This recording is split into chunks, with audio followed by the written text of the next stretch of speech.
Baseball lovers, this episode is for you. We've got 3 guests, 3 interviews that touch all the bases. See what I did there? My first guest probably needs no introduction, although you might be more familiar with his good friend. He's been following around the big green guy at the ballpark for about the last 35 years.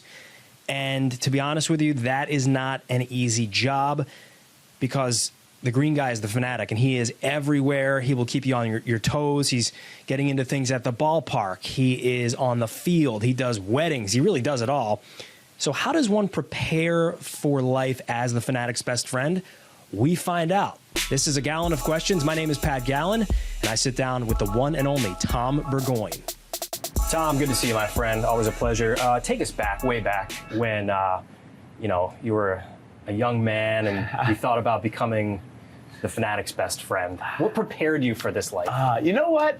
I think it was I came to a game in 1978. The Phanatic had just made his debut. There were a couple things that I think prepared me for this. One, the first time anybody meets the Phanatic face to face, they remember it. And I remember this like it was yesterday. It was 46 years ago, and the Phanatic and I came face to face at the vet in the crowd, and he put a big smooch on me. And I remember I knew the act so much and I knew the Phanatic so much that I went to spit it out, and before he did. Sure. So it's like, well, that was an inkling. And then I do remember that first year too, the famous chicken, the San Diego chicken at the time, came and they had kind of a mono mascot that day. And I remember our whole family came because it was a big deal. Sure. The Phanatic and the chicken. We were up in the 700 level and eating our hoagies and watching the Phanatic get the best of the chicken, by the way.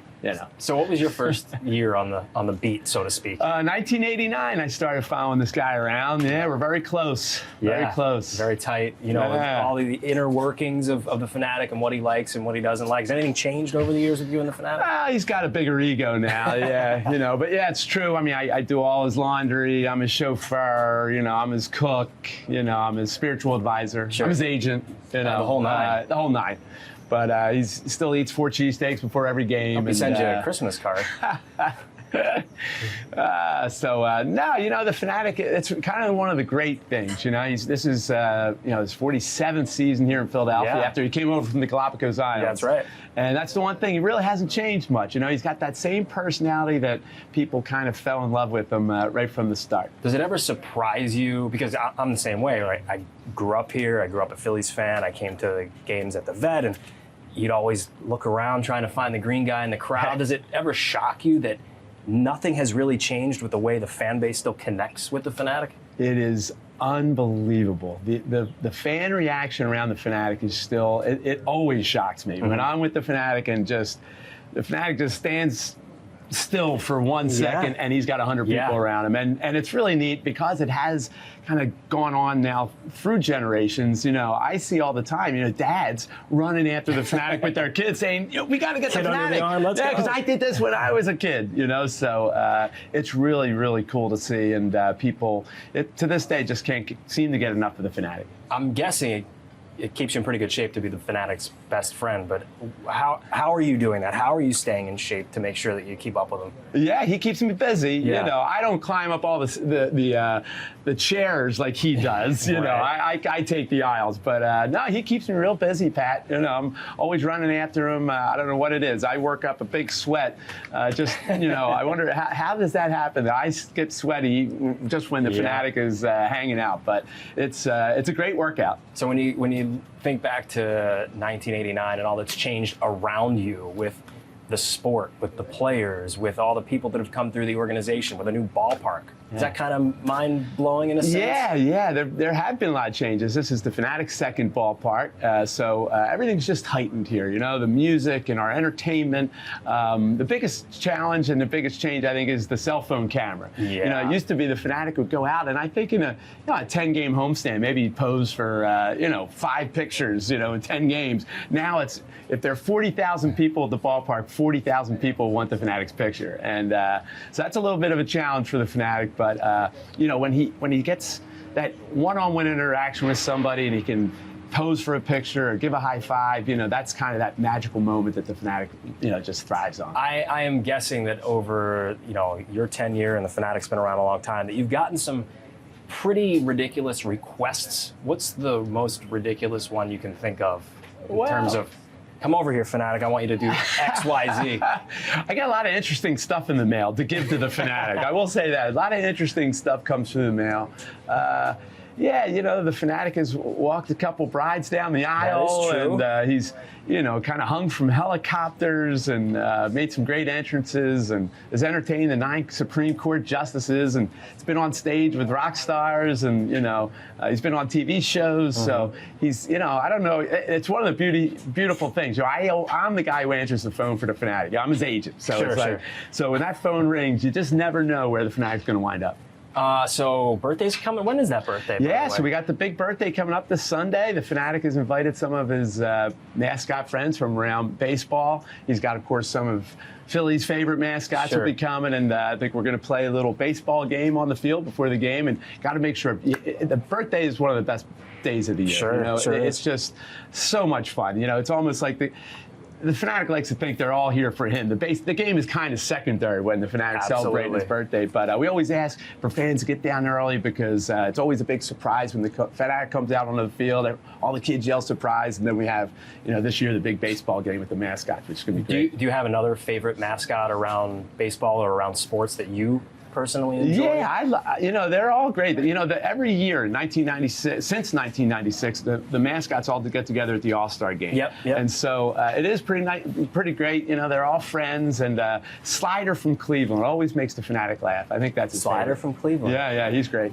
Whatever happened with the San Diego Chicken? Does he still make appearances? Yeah, he's retired. He hasn't been with the San Diego Padres for a long time. That's right. It's now the Swinging Friar is their mascot. That's right, the Friar. Yeah. I do remember that from being out there for the playoffs a couple of years ago. Yes. So it doesn't seem like the Phanatic's slowing down anytime soon. Is that? No. 40-some years plus? Yeah, there's no slowing the Phanatic down. You know, it's the Phanatic and the Energizer Bunny. You know, they're about the same. And no, it's only April. Phanatic is excited, you know, at the start of the season, and I can't wait for October and November baseball. The weather has not been great over the first couple of weeks of the season. Today's a beautiful day. Does the Phanatic care much about what the weather's like? Does he have a temperature Phanatic doesn't like the rain. The Phanatic does not like the rain. It kind of ruffles his feathers. But, you know, he's from the Galapagos Islands, so the heat is no problem for the Phanatic. So it could be 110 degrees out. Phanatic's fine. These are the hard-hitting questions you get answered on a Gallon of Questions. Tom, always a pleasure, my friend. Thank you so much. Thanks, Great to catch up with you. You got Tell the Phanatic I said hey. Absolutely.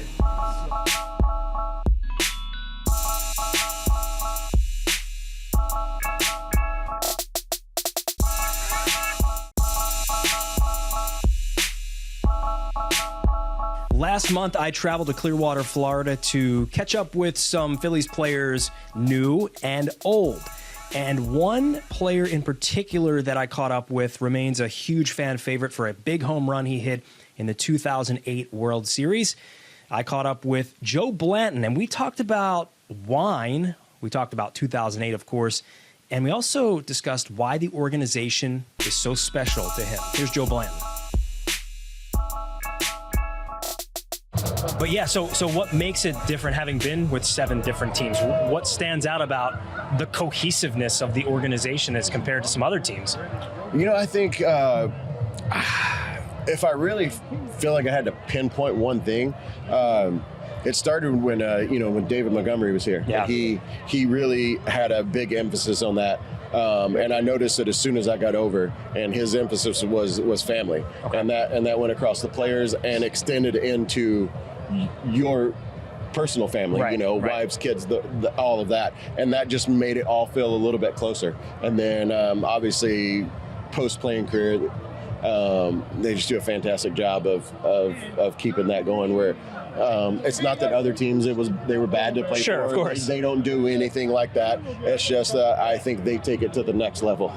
When you're at an event like this in Clearwater, or when you're back in Philly, what do people want to talk to you about? What's like the one thing they always bring up? It's usually the home run. I thought so. That's usually immediately. You're like, oh, I was at that game. Or how was that? That's usually the immediate questions I get. It's that. How many times have you rewatched that, by the way?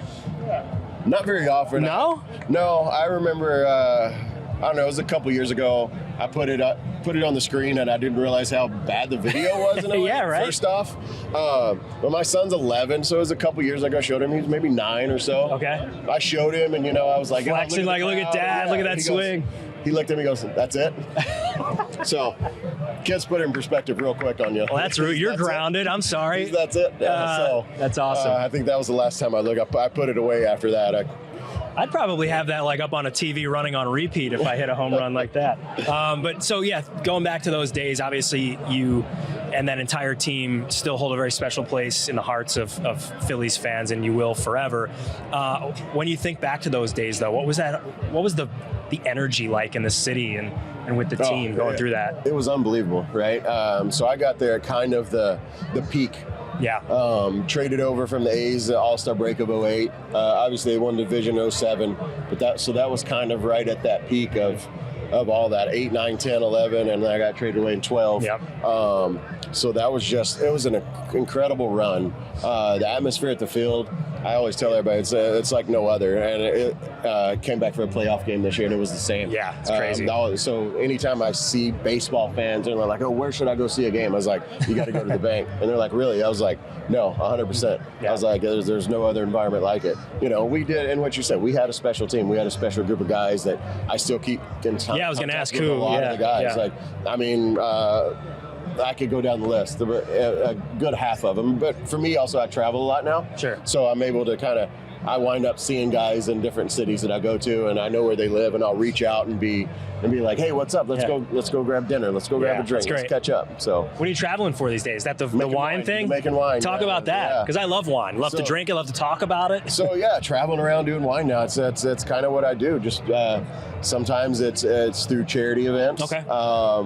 It's like, also speaking of like the glioblastoma and Darren Dalton, I do stuff with Tug McGraw Foundation that's based out of Yountville, which is in Napa. So I do stuff with French them as Laundry, well. Yountville. So there you go. Yeah. One of the best restaurants in America there. Yeah. So I do a lot of charity event stuff with the wine, where you're pouring and donating wine. Sure. Events, things like that, and then also travel around and do private dinners. Okay. So you were in Oakland. Is that how you got into it when you were out there, or is this? It was more traveling with the guys, and we're going to steakhouses, and the guys are buying. The veteran guys that I thought were old are probably 30. They're buying wine, and I'm like, I don't like wine. What were you drinking before wine? I'm from Kentucky. I was drinking bourbon and Coors Light. That was a trick question. Whatever it was. So I made a trip to Napa, and that was it. We got hooked and kept going back. And then I found out I drank so much of it, I bought a vineyard. Cheaper to buy a vineyard. So how's that going? Tell us about it. What's the name? It's called Selah. So small production, Cabernet from Howell Mountain. Okay. And got a killer winemaker. The way I look at it, he's got his job, so I don't get too involved on that side. Sure. My expertise is more out there on the field versus the wine side, but it's still learning. It's always a learning process. What do you miss most about these days, though? You know what? You hear guys talk about, I miss the camaraderie in the clubhouse, and I do miss that. And you get that when you come here again, and that feels nice. But sometimes you just miss that competition, that one-on-one competition. That feeling of running out, and you mentioned the bank and with that atmosphere. You can't recreate that. Nothing I'm ever going to do in life is going to recreate 40,000 people cheering for you. Sure. And so that you just kind of miss those moments of. Let's get people out to the vineyard. We'll cheer on the grapes. Yeah, right. Get them growing faster. Joe, so good to see you, my friend. Thanks for catching up with us. Appreciate it.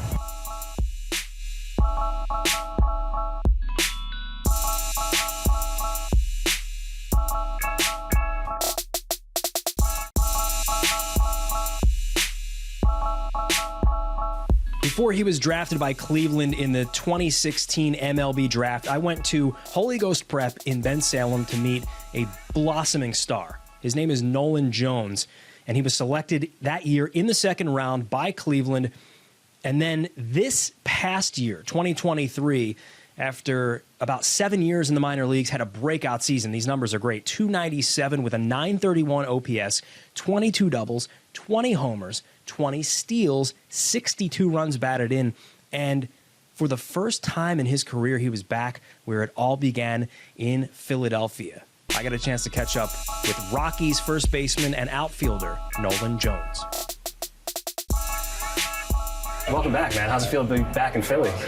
It's pretty unbelievable. You know, I dreamed about this coming here and playing at the bank for a long time. So, family, how many tickets are you giving out? I did just immediate family. Okay. So I got a lot of people coming there. Yeah. So I interviewed Zach Gallen from the Diamondbacks last year, and he had like 100 people here, and he was like, I'm losing my mind because there's just so many tickets to give out, so many people to shake hands with and say hello to. So you're keeping it a little bit closer. Yeah, right? I'm keeping it a little bit closer. I think Zach's making a little more money than I am. That is true. He said when I come home, it's like a wash because he's spent it all on tickets. Yeah, exactly. So that's cool. So, all right, you're in Philly for a little bit. You get to see all the people you want to see. Is that kind of how it goes in a situation like this? Yeah, I mean it's work still. You know, I'm playing baseball, but I'm gonna make time to see the most important people to me. Obviously, immediate family, grandparents, and buddies. So yeah, this is one I've been looking forward to for a long time. Did you grow up a Phillies fan?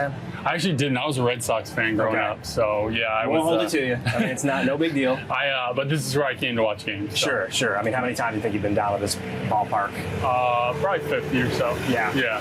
So you and I, we talked about 8 years ago at Holy Ghost Prep when you were getting ready for the draft. What do you remember about that time in your life? Was it like a whirlwind at that time, or were you kind of locked in on things? Yeah, no, it was kind of a whirlwind because obviously I had two options between professional baseball and college, and both were good options. I knew that I definitely wanted to go play at the University of Virginia, but also wanted to get an opportunity like this. So definitely had a lot of thought going on, but I never could have expected all the attention that I was getting at that time. What went into that decision? Why did you choose the path you did? I think it was just I had to talk to a lot of people and make the decision with my family and my people. But I think it came down to, ultimately this has always been my dream, playing professional baseball, being on a stage like this.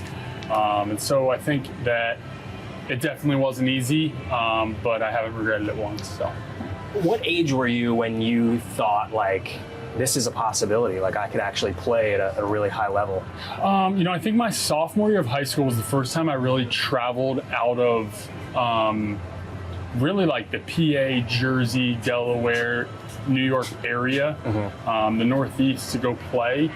I think that's the first time it really struck me that, I can compete with these guys. Sure. I think, being a Northeast guy, we don't play as many games. We don't get as much. The weather's not great. Good weather, right. So I think that once I really got on the stage of being able to play against those guys, I think it became more real for me. So you're drafted by Cleveland. You spend, 6 or 7 seasons in the minors? Yeah. What's that grind like? Because a lot of people think, okay, second round pick, living large. Minor leagues are a little bit of a different grind. Is that right? Yeah. It's definitely not all glamorous. Yeah. You take the overnight bus trips, not staying in the best places, not eating the best food. It is a grind. I think that, it all is definitely worth it, but it's definitely a lot harder than people expect that it would be. What does that say about you and your work ethic to push through all that and then finally get an opportunity with Cleveland? Then you end up getting an even better one with Colorado. Yeah, I think it's, everybody's got a dream and chasing a dream, and everybody on this field has gone through different obstacles in their life. I think it says a lot about every person. There's times when you don't want to show up at the field. There's times when you miss your family, and there's, like I said, there's hurdles along the way. But being able to persevere through those and get an opportunity to play at Citizens Bank Park and your home ballpark and have all the people you love supporting you and surrounding you makes it all worth it.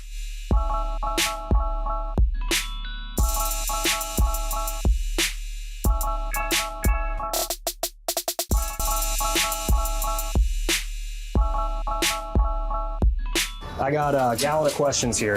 Random stuff in the can. My last name's Gallen, so I carry this around with questions. And Okay. I want to pick one out and see what we come up with. Sure. See how many we can get to before Nate yells at me. Start, bench, cut.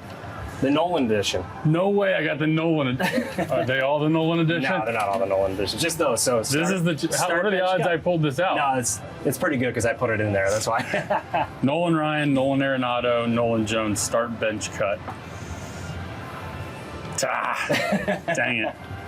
I'm starting Nolan Ryan. Are you? He's You're not going to 1-1. start yourself? No, I was named after Nolan Ryan. Okay. Power fastball. Yeah. I'm starting Nolan Ryan. Whatever you think. Whatever you think.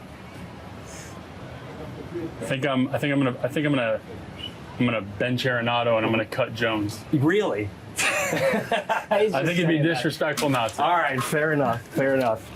Eloquent answer. I like that. Favorite sport outside of baseball? Hockey. Hockey. Love ice hockey. Love it. Love it. Did you play? I did. Nice. Yeah. Who at Holy Ghost Prep helped prepare you most for this moment? Oh wow. Can I say my brother? Yeah, absolutely. Yeah, I think my brother. I think that, being a ghost with my brother was an experience that I'll never take for granted. Sure. I got to, be around him and see how he goes about his business. So it was awesome. Beach or mountains? Beach.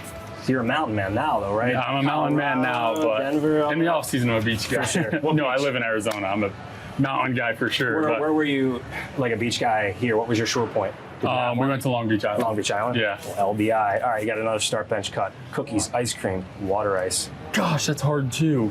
Cookies, ice cream, water ice. I might go start ice cream, bench cookies, cut water ice. I know that's tough. That's tough. Back in That's tough. Philly. Nate, what do you think? I think it's time to go. The rain's coming You down. get smoked. Nolan Jones, thank you so much, my Absolutely. friend. Great to see you again. Thank Congratulations. you. I appreciate it.